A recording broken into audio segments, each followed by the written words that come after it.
This is రాణి. ఆ comment అంట అక్క చెప్పేస్తుంది, రివీల్ చేస్తుంది అంట. ఆ కామెంట్ చదివండి, ఏ కామెంట్ అనేది.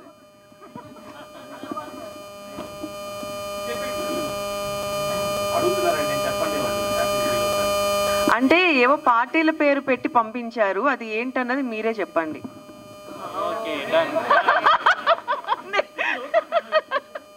అదేంటో మీరెవరైనా చెప్తే చెప్పండి. మామ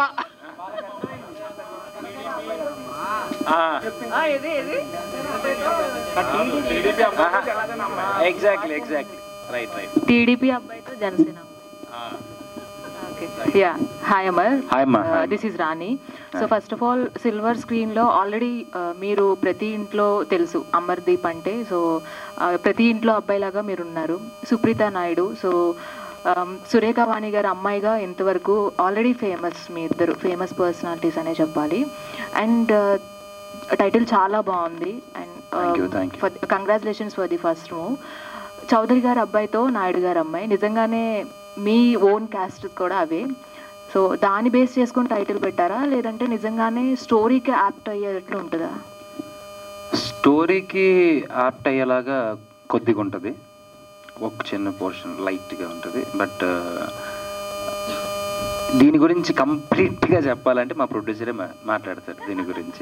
అంటే స్టోరీకి యాప్టా కాదా అనేది ఆయన చెప్తారు. ఎందుకంటే నేను వాళ్ళని ఇబ్బంది పెట్టదలుచుకోలేదండి, ఉన్న ఫ్యాక్ట్ నేనే చెప్తా.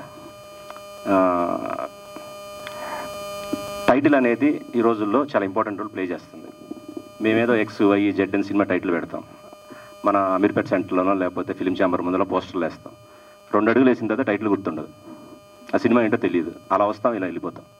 సో సినిమా అనేది ముందర ప్రేక్షకుడి దృష్టిలో పడాలి అని అంటే టైటిల్ అనేది గుర్తుండాలి. మీరు ఇంతమంది ఇక్కడికి వస్తారు, కరెక్ట్గా రేపు సాయంత్రానికి నేను వెళ్ళిన ఈవెంట్ టైటిల్ ఎంతమందికి నిజంగా గుర్తుంటుంది? గుర్తుండట్లేదు, 90% గుర్తుండట్లేదు. సో జనరల్ రూల్ ఏంటి అంటే సినిమా సబ్జెక్టుకి సంబంధించి టైటిల్ పెడితే జనంకి బాగా అర్థమవుతుంది, లేకపోతే సినిమాకి యాప్ట్ అనేది ఉంది. నేను అలా పెట్టా, నాకేం అంత వర్కౌట్ అవ్వలేదు. సో ఒకటి ఏమనుకున్నానంటే సినిమా సబ్జెక్ట్కి అది వచ్చి చూస్తే కదండి దానికి రిలేటెడా కాదా అని ఫీల్ అయ్యేది. సో దానికన్నా ముందర ఒక అట్రాక్టివ్ టైటిల్, జనం అటెన్షన్ అనేది గ్రాప్ చేసే టైటిల్ పెడితే బాగుంటుంది అనుకున్నప్పుడు టైటిల్ చాలా చూసాము. మేము చిన్న కంటెస్ట్ లాగా పెట్టాము, వాటిలో ఏది అంత చాలా వచ్చినాయి కానీ మేమేమే హ్యాపీగా ఫీల్ అవ్వలేదు. ఒక 2-3 టైటిల్ షార్ట్ లిస్ట్ చేసాం కానీ ఫైనల్గా నేను డైరెక్టర్ మేము మాట్లాడుకుంటూ ఉన్నప్పుడు నేనుండి ఇది ఇట్లా పెడదాం టైటిల్ అని అంటే, ఆ టైటిల్ ఎందుకు వచ్చిందంటే తన పేరు అమర్దీప్ చౌదరి, హీరో గారి పేరు, అలాగే హీరోయిన్ పేరు సుప్రీత నాయుడు. సో చౌదరి గారి అబ్బాయితో నాయుడు గారు అమ్మాయిని పెడదాము అంటే మా డైరెక్టర్ గారు ఉన్న ఫ్యాక్ట్ చెప్తున్నా, సార్ కథకి రిలేటెడ్ కాదు కదండి అన్న. నేను అన్నాను, కథకు రిలేటెడ్ అయితే మన సినిమా 100 రోజులు ఆడుతుందా? టైటిల్ రిలేటెడ్ పెడితే ఆడుతుందా? అది ప్రేక్షకుడికి నచ్చితేనే ఆడుతుంది తప్ప నచ్చకపోతే ఆడదు. ఫస్ట్ అంతే కదండి, మేము సినిమా మంచి తీస్తే ఆడుతుంది తప్ప మేము చెత్త సినిమా తీసి ఒక గొప్ప అద్భుతమైన టైటిల్ పెట్టి సినిమా ఏదో ఆడేస్తుంది అనుకుంటే అది అవివేకం అవుతుంది. నాకు వాస్తవం తెలుసు, నేను 2 సినిమాలు ఆల్రెడీ తీశాను.